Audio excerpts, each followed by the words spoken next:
Hey, welcome back again to Sapphisticated Discussions. This time it's the B route. And we're talking about Incidents in the Life of a Slave Girl by Harriet, I think her middle name's Anne Jacobs. This is a very interesting autobiography by a female slave in, let me adjust this just a tad, the antebellum period of the South. And it covers a lot of interesting material. The sexual abuse that female slaves endured is covered in detail, and from what I understand, most slave narratives at that point were not super keen to focus on that element. But it is definitely something that all slaves at the time dealt with. You can see that in the fact that our fucking DNA is like 20% white. Anyways, and by our, I mean descendants of slaves.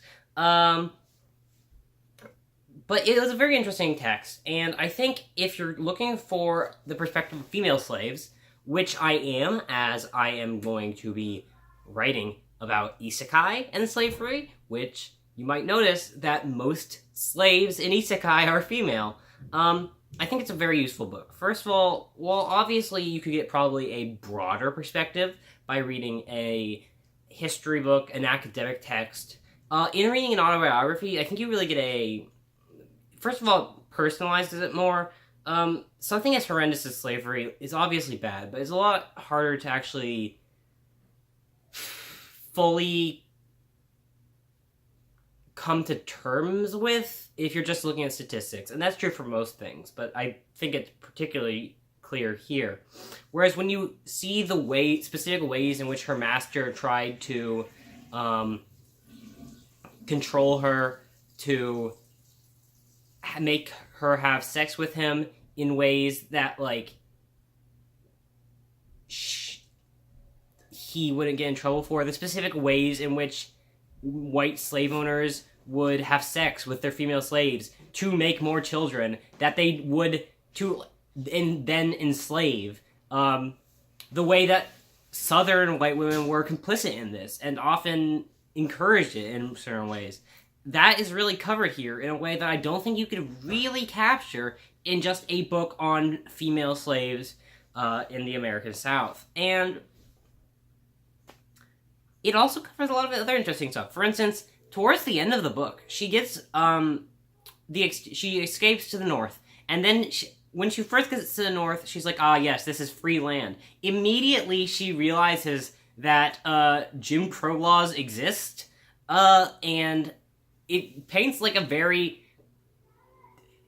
even at the time, even before slavery was abolished, black people in the North were like, this shit ain't right. Of course, it was only to get worse after Reconstruction failed, but that's a story for another day. Ironically, she did say that there's no racism in England, and that, I don't think she was totally correct there. But, so I think it is a great book on that topic. Now, that allows me to actually talk about my isekai and slavery thing, which I'm currently reading a shit ton of isekai for it, and also reading the next book on this B track, which is, well, I'm not reading it yet, but I will be soon, which is Slavery After Rome, 500 to 1100, specifically so that I can get a more medieval picture of slavery, since that's not something I'm very well educated on. I only know a lot about American slavery and Greek and Roman slavery. But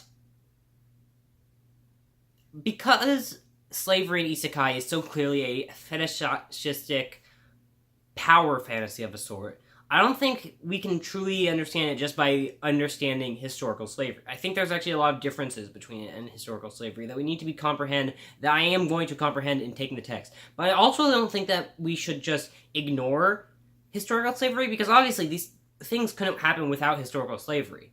So I think it's important to fully understand historical slavery before we attempt to work on this project. So that's why I read it. Other interesting areas was the way she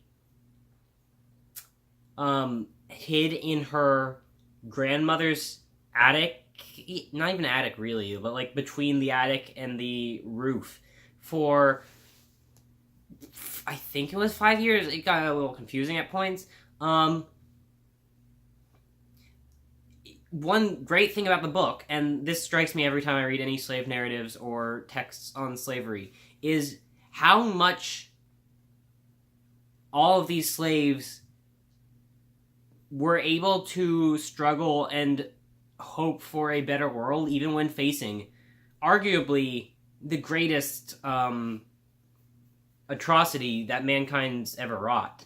And just ultimately, I think it's a great work for looking at that, especially from a female perspective, which you're going to be getting less often, and from a supposedly well-treated slave's perspective. She wasn't whipped, she wasn't confined as much as many other slaves, she did not work in the fields, she was a house slave, who had, for slaves, a lot of freedom, and was treated well. And yet she still says multiple times that death is better than slavery, that there is no worse thing you could visit upon a human.